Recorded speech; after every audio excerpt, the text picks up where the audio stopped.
All right, welcome to Bet the Edge. I'm Jay Croucher here with Drew Dinsick, recording Monday afternoon. Today we're going to talk NBA. We'll talk about the games coming up on Tuesday and the Timberwolves advancing. And then we'll talk a little Champions League and wrap with some Kentucky Derby. But let's start off with basketball. Drew, Timberwolves stomp the Suns 4-0. They progress. They'll play the Denver Nuggets, likely. As we're recording, we don't know the outcome of Game 5.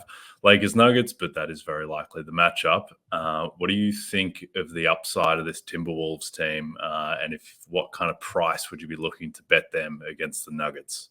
Well, just running my numbers on that series, it's going to be Timberwolves or pass for me. I kind of feel like the market's going to give you something in the 250 range for the Nuggets with home court in that one, assuming let's clarify. I'm assuming that the Nuggets get through in 5. They are 7-point favorites tonight. So without like a huge disparity in terms of rest, I think the market's going to be very favorable. Nuggets just based on the way the future book is painted right now. And I think my fare is closer to minus 180, plus 180 with the Nuggets at full strength. And, there are some questions about Jamal Murray's knee that I'm kind of mostly curious to see how he plays. And if he's, fully, at 100%, if he is, then, I think the market's going to be pretty hot on the Nuggets. And I'm going to have a decent size bet probably on the Timberwolves because I think that's going to be a very competitive series. I mean, what you saw from the Timberwolves in the Suns series, I thought was very instructive in terms of how much defensive flexibility that team has. We knew they were the best defense in basketball. Like you got 82 game sample that tells you that. We know that Rudy Gobert is one of the currently, if not clearly the best individual defensive contributor. And the fact that they were able to kind of utilize him in an area where, they specifically were expected to get beaten by the Suns was pretty noteworthy, I thought. The switching was awesome. The disciplined rotations from the Timberwolves defensive players and some of the key moments of the Suns games were just it was a thing of beauty. And Anthony Edwards is easy to cheer for. He is brings such incredible energy just to the game in general. And I think it's not clear to me that the Nuggets have the defensive answers to keep the Timberwolves offense from just rolling the way it is right now. I think there is definitely some questions in my back of my mind about some of the, players 4 through 7 from the Timberwolves and what their role and contributions are going to be in this series. But I think I don't know. I give the Timberwolves a decent chance. I don't think that the Nuggets are the super team that they were are kind of currently made out to be by the market. And while yes, they will have the best player, maybe the 2 best players in the series, I'll just say the best. I think it's pretty clear that Anthony Edwards is better than even a fully healthy Jamal Murray. But I think Jokic is a tough matchup, surely, but they have exactly the right kind of players to really make Minnesota hurt. And who's the matchup for Karl Anthony Towns in this series, Jay? Aaron Gordon's going to be able to defend him on the perimeter. That'll be interesting to see. And I think ultimately, it'll be a fun one, assuming that Chris Finch is fully healthy and engaged, and assuming that Jamal Murray is 100%. Yeah, I think it is strange how the Nuggets are just kind of accepted as this juggernaut, and the Twitter masses all think that the Nuggets are going to roll the Celtics in the finals. Like this Nuggets team, this year they have a plus 5.5 net rating. Last year they were plus 3.3, though that was kind of infected by them taking the last 6 weeks of the season off. And then they stormed through the playoffs, and it was impressive. And you can only beat who's in front of you, et cetera, et cetera. But it's not like they really beat anyone ultra impressive in the playoffs last year. So I think that I think last year people were underrating exactly how good the Nuggets were just because of how much of an uplift they were going to get in the playoffs, where they could just excise the kind of poisoned members of their rotation and just focus on, the top 6 who were incredible all season. Now I think this year there's a massive overcorrection where people are talking about the Nuggets as just fait accompli to come out of the West and then play the Celtics in the finals. And I don't know, I'm not sure. I think the Nuggets are better than the Wolves, the Mavs, and the Thunder, but I don't view them as a clear tier above those teams. I view them as probably the top of the same tier as those teams. And now they're going to get a Wolves matchup. The Wolves are famously the team that gives them the most problems, and they have the best defense. They have the best answer in the league for Jokic, which is having Gobert and Towns, kind of their two-man game on defense against Jokic, and just all the size and the swiping down around him. I know he was incredible in that regular season matchup, the final week of the season, but like he just doesn't seem as comfortable against Minnesota, which makes sense as they have the best defense in the league. And it's not just Gobert. It's the fact that McDaniels and Ant are there, Nickeil Alexander-Walker when he comes in the game.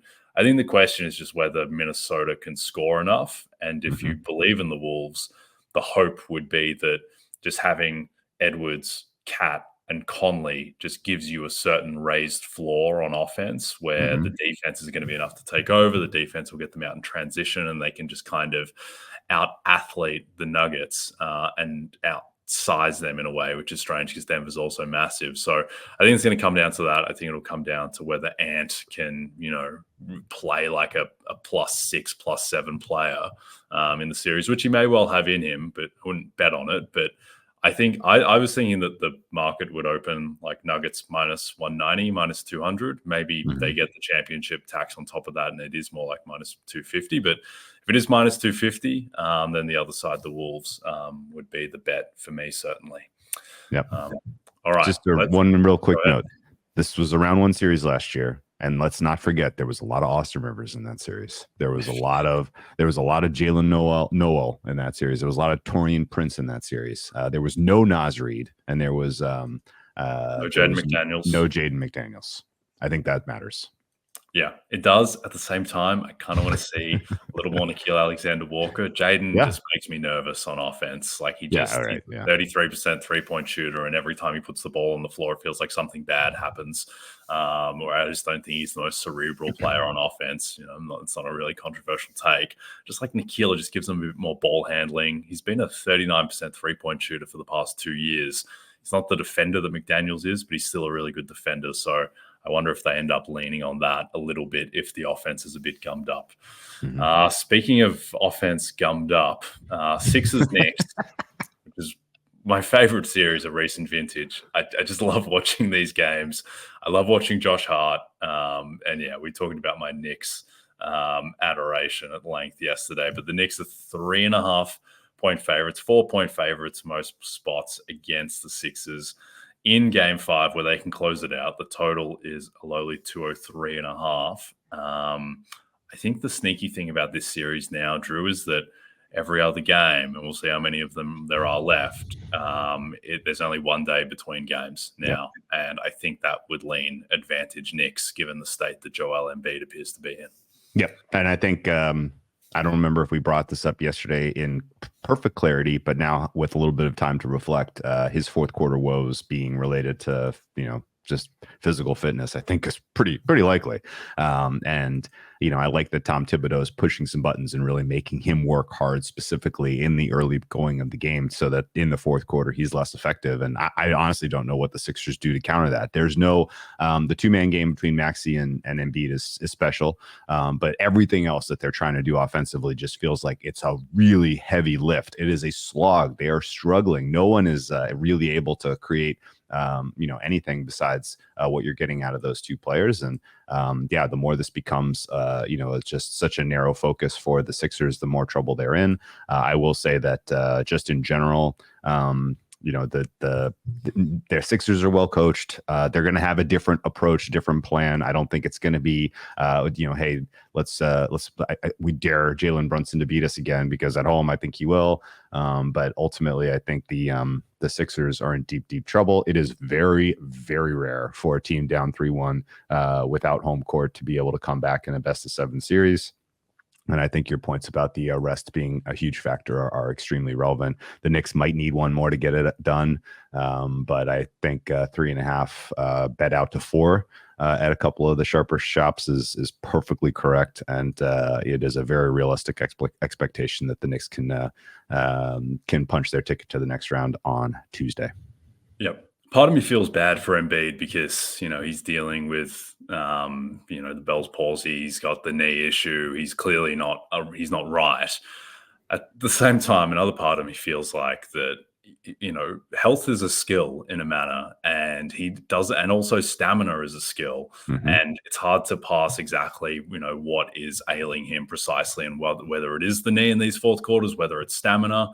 At the same time, like, he has never really been a high effort, high stamina player to my mind. Like, he exerts his energy when he has the ball in his hands. And the fact that, like, he's just not boxing out for these rebounds, and the fact that he's blaming these offensive rebounds on lucky bounces for the Knicks, I think maybe shed some light on what's going on there. And it doesn't feel like he is going to be able to get to that game 3 level 3 more times for the Sixers to come back and win this one. And to your point, I think it's been twice in the past 30 years that a team has come back from 3-1 without having 2 of the last 3 at home.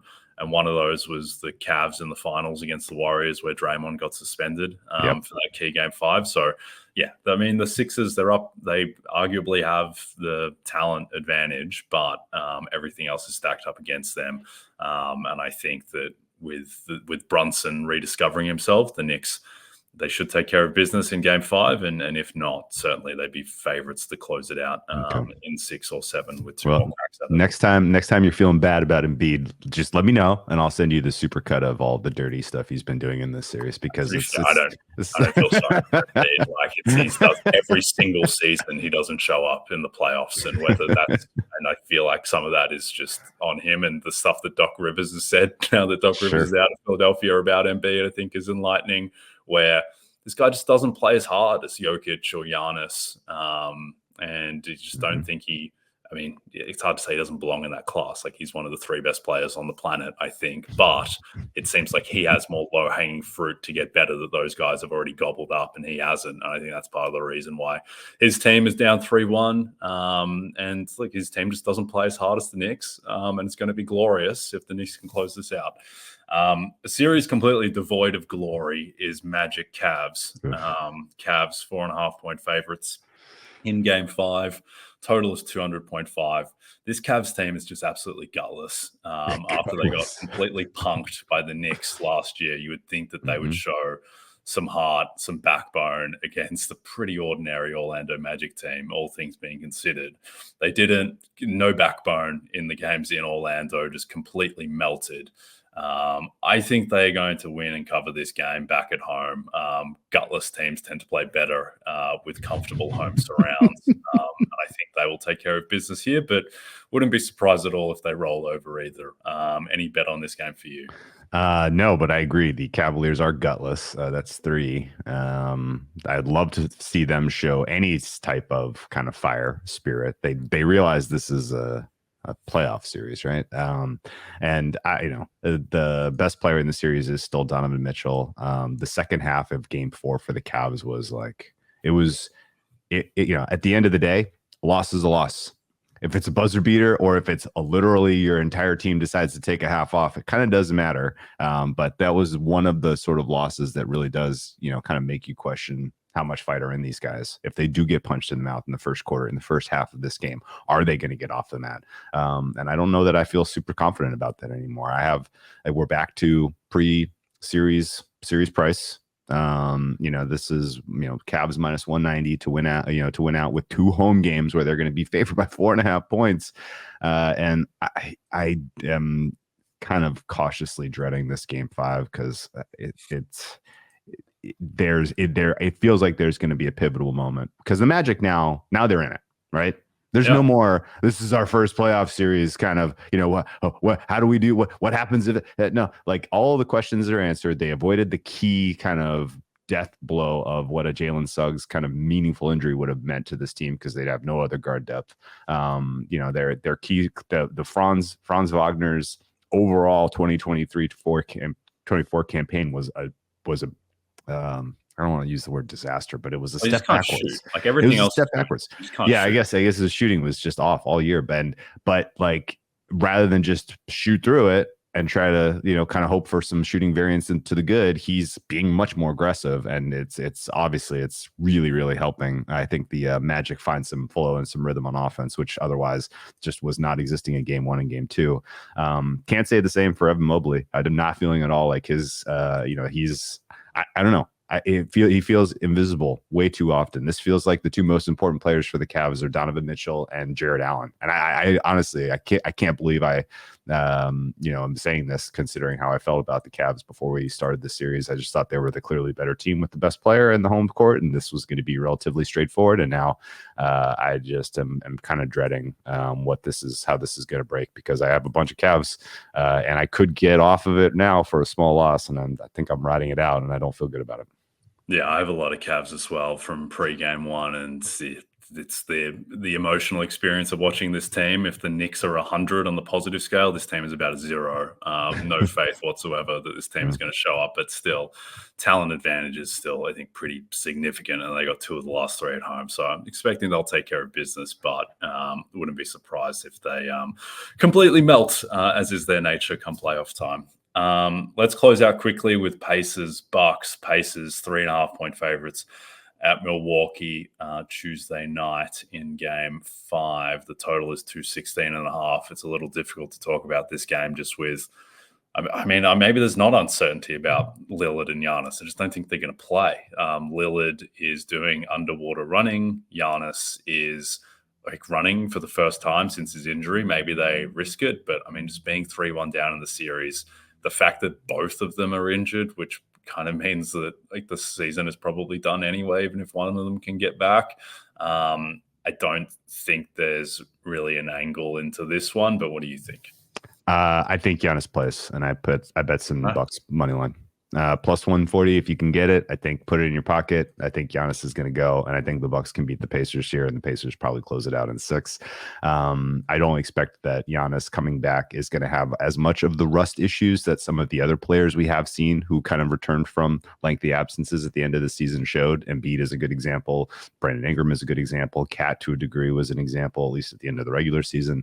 The style of play that Giannis plays with, I don't think is necessarily as susceptible to rust as somebody who relies pretty heavily on a rhythm and an outside shooting opportunities. So I think Giannis is going to be back. I think he's going to be fine. I think the Bucks get this win. And I'll be honest, I'm gambling. I don't have any inside information. I feel like every time I've assumed Giannis was too hurt to come back, he's surprised me to the good. So I'm kind of banking on that.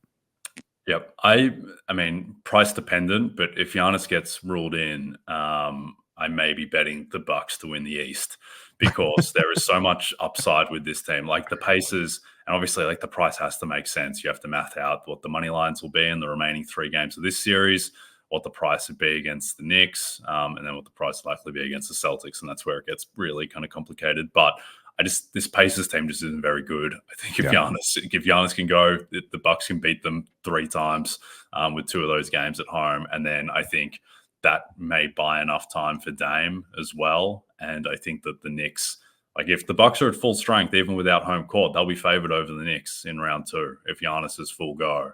And then you've got, the Boston series, which there's a problem. But, right now they're 50-1 to win the East, that type of range. And I think they are still the second best team in the East when fully healthy. All right, this Sunday, Liverpool and Tottenham face off in a must-win match as time is running out on the Premier League season. Can the Reds keep pace atop the table? Can Spurs make a late push into the top 4? Find out at 11:30 a.m. Eastern, exclusively on Peacock. All right. Champions League semi-finals. We can race through these 2. It's largely due to my sadness that Man City and Barcelona, my 2 horses in this competition, both knocked out in inglorious fashion. I will never forgive Ronald Araujo for his stupid red card against PSG.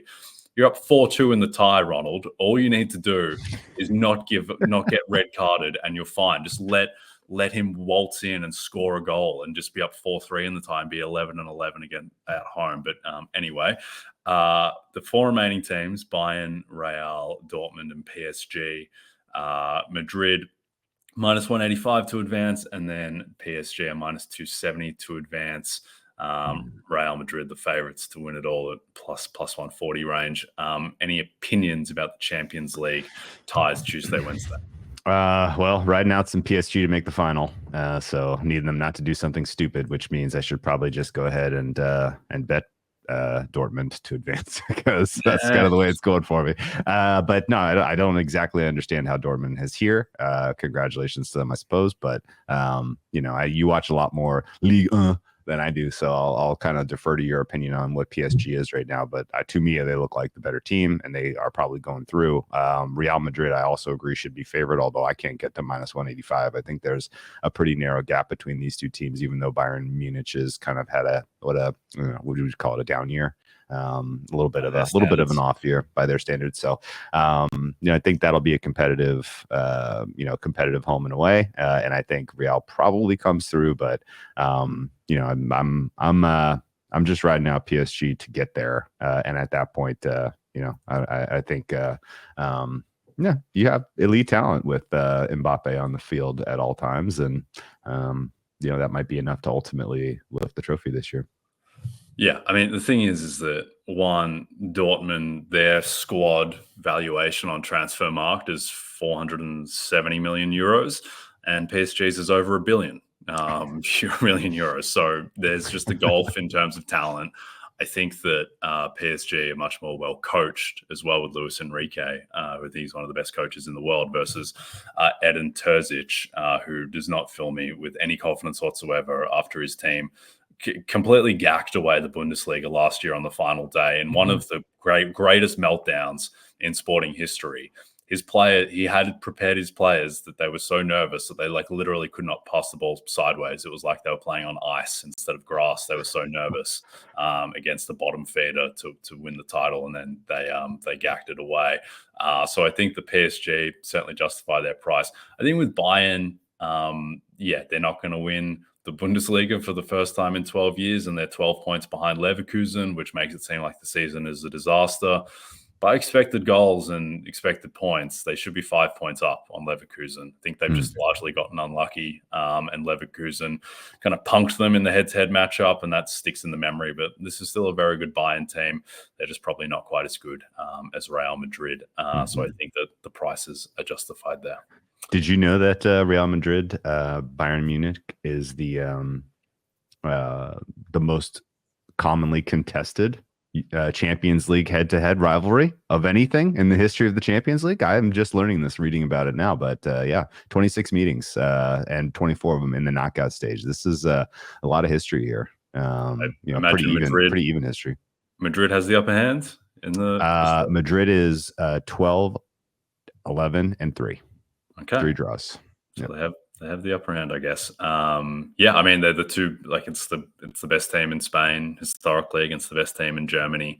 And they're still, at the top of their powers. Madrid's probably the second or third best team in the world right now. Bayern's probably 4th or 5th. So I suspect that, here's the thing, is PSG are not drawing dead in the final whatsoever. I think they would be dogs to either team, certainly to Real Madrid. Probably slight dogs to Bayern as well, but it will be a good final. Unless Dortmund somehow get through, then it probably won't be a good final. So they're going to get trucked. Yeah, all right. Ancelotti, by the way, never lost to Bayern.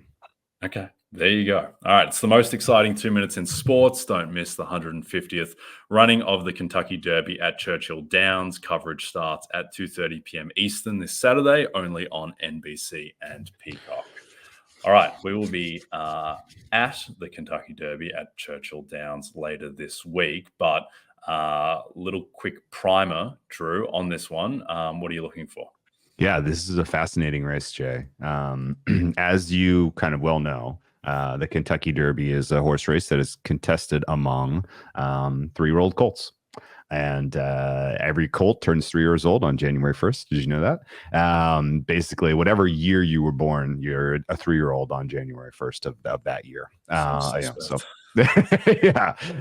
And that said, this race is always a fun handicap because we haven't seen every horse race against each other, and it is an enormous field. 20-horse field is about as big a race as you could possibly imagine when you're, kind of thinking about horse racing. And it's just the uncertainty of who's going to show up, who's actually the best. It's a very, very fun and exciting handicap. And this year's race is especially interesting, not just because it's the 150th running, but you basically have a 2-horse co-favorite right now, which is rare. Usually there's a race favorite, and then a cluster of horses that are considered, the second tier, and then kind of then it drifts from there. This is pretty clearly just a concentrated probability on the top two horses. And these two horses have very different running styles. The favorite for the race is a horse called Fierceness. And Fierceness, of course, was the 2-year-old champion, which means if you were at the Breeders' Cup in Santa Anita last November, you saw Fierceness win the Breeders' Cup Juvenile as the best 2-year-old. And he carried that form into 2024 with an exclamation point. He had one bad race this year, but then otherwise was just untouchable, particularly in his running in the Florida Derby. Florida Derby is a pretty I guess it's at Gulfstream Park down in Fort Lauderdale, and it's usually a very competitive field. And he just made absolute ease. He eased that race in every regard against a competitive field, and so he is the rightful favorite for what we've seen from him as elite racer as a 2-year-old, and then carrying that through to this year. He's trained by Todd Pletcher, who of course is the most. He has a little bit of a lackluster record at the Kentucky Derby, considering that he has run the most horses of any trainer in the history of the Kentucky Derby. He only has the 2 wins, and he was, this is a pairing of owner and trainer that was also the team that brought Forte to the Derby last year, who ultimately didn't run. He was the morning line favorite. He was the heavily bet favorite, and then ultimately got scratched with a bruise on his hoof. And so this is kind of retribution for them. They think this is their chance to get it done together as a team, and they have an outstanding jockey. And the only thing I can kind of point to is that Fierceness got a brutal draw. Brutal. He's in the 17 hole. He's way outside, and he's an early speed horse, right? So he wants to be on the lead. He wants to kind of be in the mix. And I think in order to get onto the lead from 17 there, and just in general with this field having a lot of early speed horses, you could have a very, very quick pace early on if it is a fast track. And that I think actually comes to the detriment of Fierceness, and why I will not be using him at the top of my superfectas, even though he is the most likely winner. I think there's a chance for a pace meltdown. I think there's a chance Fierceness has difficulty closing, considering he's going to have to use so much energy to get onto the lead. And I think that's going to open up the door for the closers in the field, which is where we get to the second choice, Sierra Leone, trained by Chad Brown. Chad Brown, of course, is mostly well known for training horses who just dominate on the turf. So this is a little bit of an outlier that he has one of the better horses for dirt track racing. And but sure enough, Sierra Leone has had a marvelous run up through 2024 in particular. And a couple of performances that really stand out. But Sierra Leone, for my money, is more of a closer. Like, he wants to come off the pace, and he wants to close with authority. And I think actually the race sets up fairly well for him to do that. I just don't know if he is the best closer in the race, because there are a number of other what you would call stalkers or closers who have kind of elite late speed, who have been training very well, and who are drawn into some good spots in the post positioning. Sierra Leone is drawn into 2. That's also bad. So you have this funny situation here where your 2 clear best horses are in miserable slots in terms of getting to where they want to be on the track for their ideal type of race.